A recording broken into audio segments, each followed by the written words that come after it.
Hi everyone. I have got a very special guest today. Her name is Marie Arymar and she is a certified clarity coach. She works with children, young adults, and also their parents. And she does a lot of work around coaching with them, one-to-one, also groups, and also does some work with schools and organizations.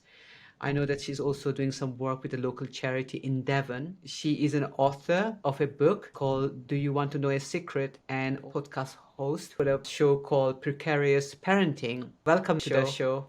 Thank you very much, Rani. You are at the forefront of what we call prevention of ill health, or also helping people see their well-being. So what got you started? What got you started with especially working with children? That's such a good question. I've worked with young people all my life, from mid-20s. In my mid-20s, I was a youth worker, just 2 evenings a week in a youth club, drinking cups of tea and playing pool and just chatting. And I loved it. I moved into sport and youth development, working with young people in rural settings, or, a whole variety of things through physical activity. Ended up in a college, 16 to 19-year-olds, teaching. Very quickly realised that I wasn't interested in, I kind of was interested in them getting their work done, but I was much more interested in why they weren't getting it done. How come they weren't attending? What did they mean they wanted to change program? What was going on for them? So I very quickly got interested in that and ended up being the pastoral lead for 3 large colleges. And I just seemed to be really drawn to teenage young girls.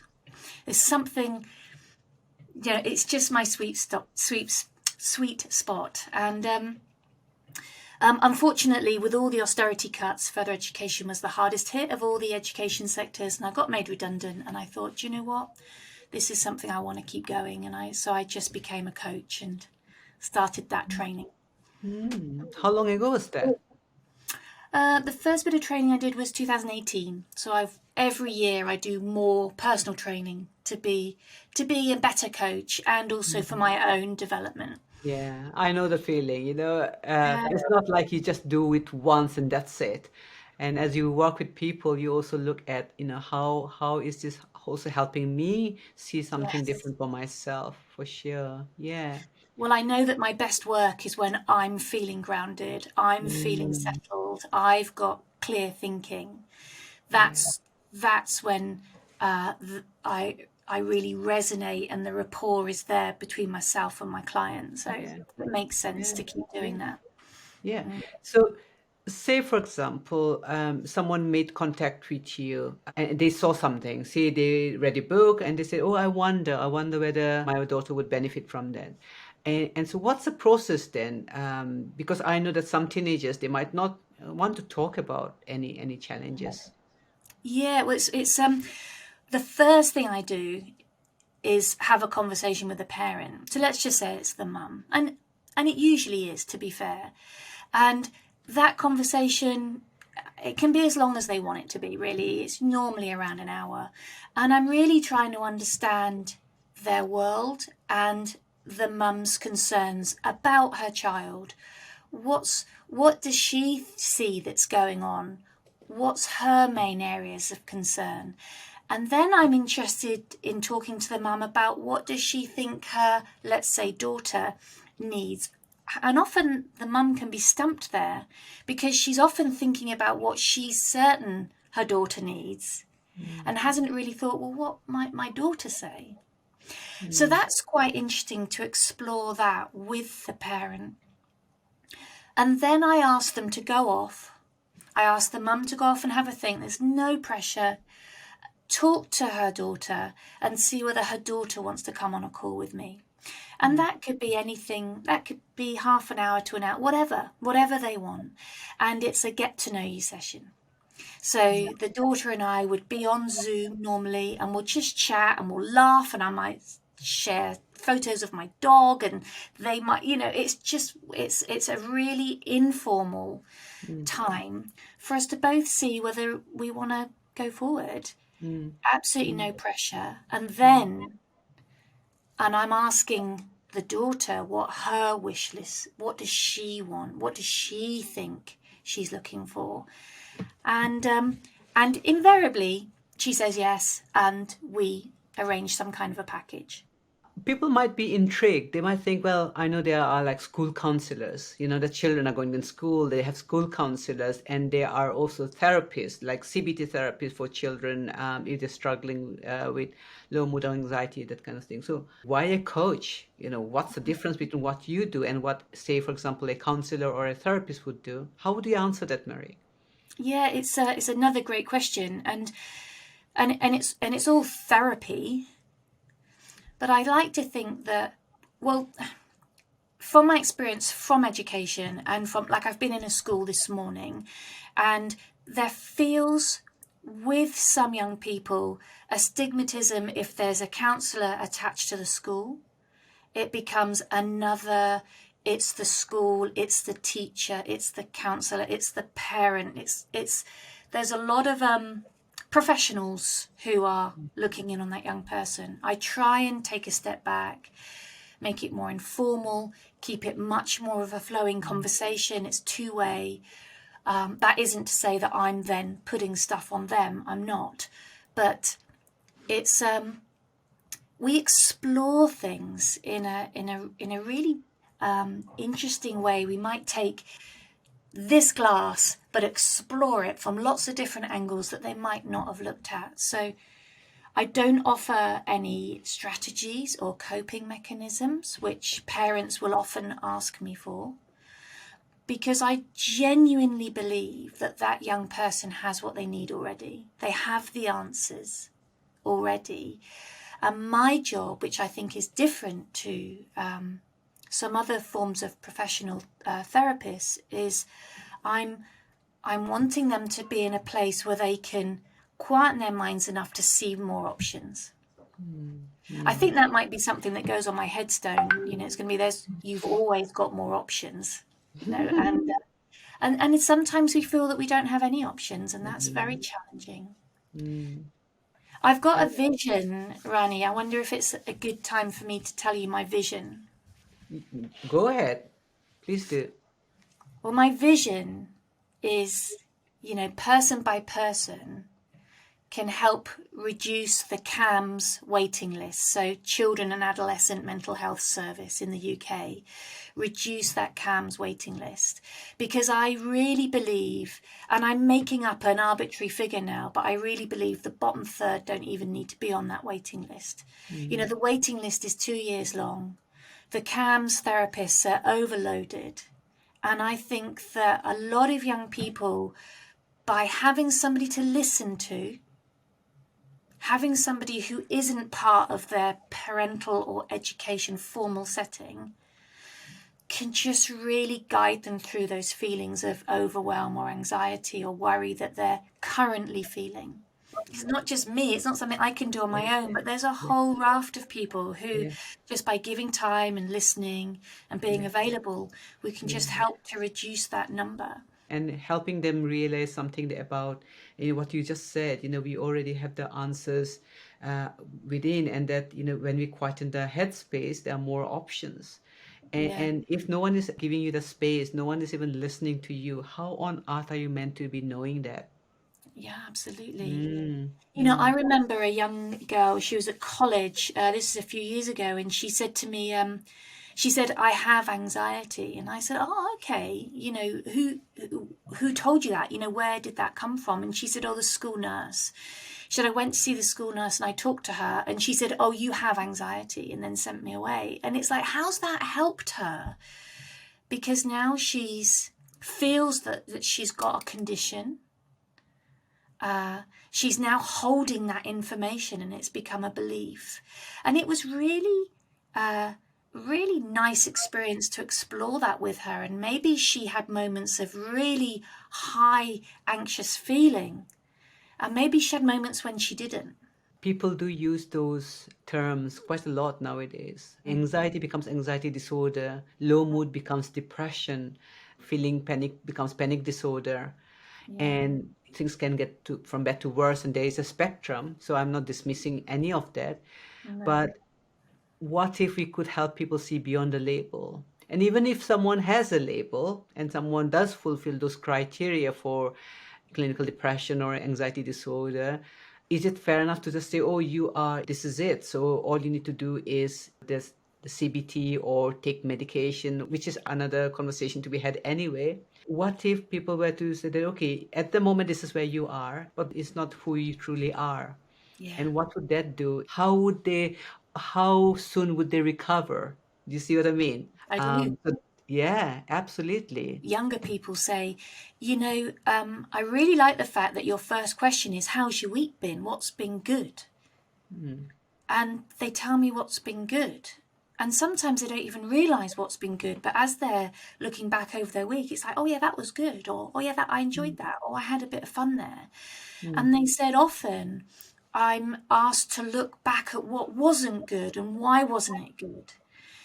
So it's not that I only go for the positive, but it feels to me a really nice way to start a chat. Yeah, and I also do it, and I know that sometimes people are taken aback because they have come to a psychiatrist and they are expecting to tell everything that's what's wrong with them, and sometimes, and I said, look, when I say what's been good, it doesn't mean that it has to be something massive. It could be something very, very simple, like, oh yes, I took the dog out for a walk and I enjoyed it, or whatever. So people think that good means like big things need to happen to you. Tell me about what you see as the common themes in terms of challenges that teenagers face these days. Well, the biggest one, I was thinking about this just before we came on, and without a doubt, I think it's friendship issues. There's so much confusion about friendships, a sense of belonging, why don't I fit in? Why do they treat me that way? Why are they so hurtful? Am I not good enough? What can I do to be better? That's a huge part of the work that I do. And often when somebody gets referred to me, like through the charity work I do with Young Devon, I might get a referral from a victim of crime, and they usually don't want to talk about that crime. They want to talk about how come I'm not fitting in with, X, Y, Z. So that's really interesting. Definitely a real sense of feeling anxious and worried about the future, a big part, and often a concern for the parent. Often I talk to young people and I talk to the parents about this. It's like there's a 6-year-old I worked with locally. I went to see her face to face, and she's terrified, her mum says, of fire alarms. She said if a fire alarm's going to go off, she's convinced that everybody's going to die and all her toys are going to burn. Oh. And her mum says that when she leaves the house, when the little girl leaves the house, she says, have you turned the oven off? To the mum. But the mum's also told me that she's really anxious and she's on antidepressants and she really, really feels concerned about the future and what the future holds. So there's a real link there often between the parent and the child, and it's all innocent and all done through love. But I often see the concerns of the parent spilling over onto the concerns of the child. And then the child, boys or girls, all sorts of ages, then don't want to talk to their parents because they don't want to upset them, because they feel responsible for their parents' well-being. And the parents are trying really hard to look after their child's well-being. And what I go in and say is, but guys, look after your own well-being because you've got it. You've already got what you need. Look after your own well-being. And we have discussions about that. Now, the little 6-year-old, I ended up with a bubble machine, like a bubble, if you blow through and all the bubbles come out. And she ended up popping all these bubbles, and we were saying, that's the silly fire alarm, and that's the, and we don't know, that was last week. I don't know what's going to happen as a result of that, but it just became fun, and she could see that all those thoughts that come, they go just as quickly. Beautiful. Yeah. Beautiful. What I heard in you're saying about the mother and the daughter and the child is that the child is constantly soaking up information from the environment, from the grown-ups, and the grown-ups are doing the best, even the child is doing the best, but the child is learning very fast. We all innocently make huge assumptions through the lens that we're seeing our own world. So often young people will feel confusion about that feeling of worry that they're having. So one girl doing her A-levels I can think of would get up in the night and check whether her parents were breathing or not. Really feeling responsible for her parents being alive. Are they actually going to get through the night alive? That's a serious challenge for that young woman. And what we ended up doing was exploring her confusion about what worry is, because she felt it was loving, supportive, protective, responsibility. She felt that being worried was really, really helping her parents. How old is she? 17. Oh, wow. And that was really getting in the way of her living her own life, of her thriving, of her studying, because she was tired. She would wake up in the night to go and check her parents, and that's not uncommon. And she's not done it because she's been told something incorrectly, or she's just innocently really seeing her world, that's what she has to do. And we explored it. We explored it through the confusion of the misunderstanding of her experience of her world. And she could see she didn't have to do it anymore. She could let it go. Isn't that wonderful? Absolutely. So what has been the outcomes we are seeing, you have been seeing for young children when they see something different? It becomes easier. Life feels greater ease, less challenge.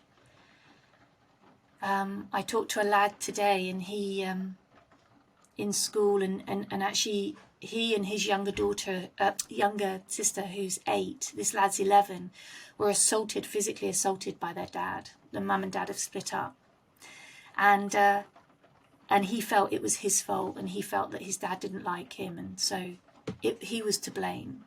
And what he'd actually done is stuck up for his 8-year-old sister, who had reacted rather badly to being assaulted by the dad, and so he'd waded in. And by the end of one session, he said, "Oh, people have told me that I'm not responsible, but I kind of see it differently now." He said, "My head doesn't feel as heavy." How lovely is that? My head doesn't feel as heavy, like carrying this huge weight around. Yeah. And I guess that's only the start, isn't it? Then I guess there's a bit more work to be done for them to see, why is their head not feeling heavy anymore? What's the secret? Yeah. Yeah. And we're all humans, so they might forget that in another week, and they're there or they're there. It's that roller coaster.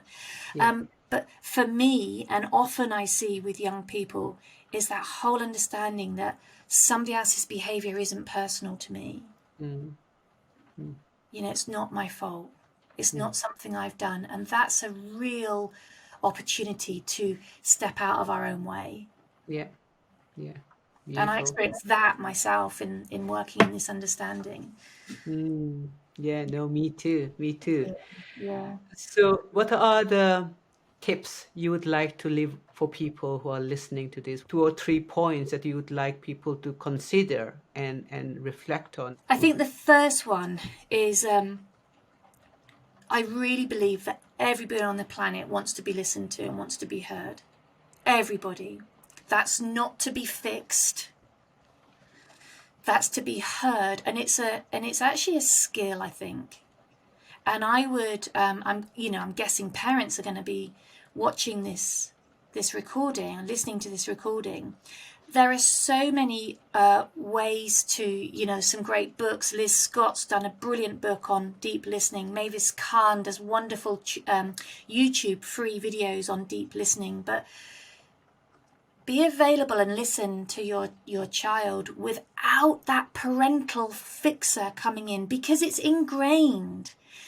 It's not wrong. It's very natural to think, I want to solve my child's problem, but nobody really wants to be fixed until they're ready and they're asking for solutions. So that's my number one big tip.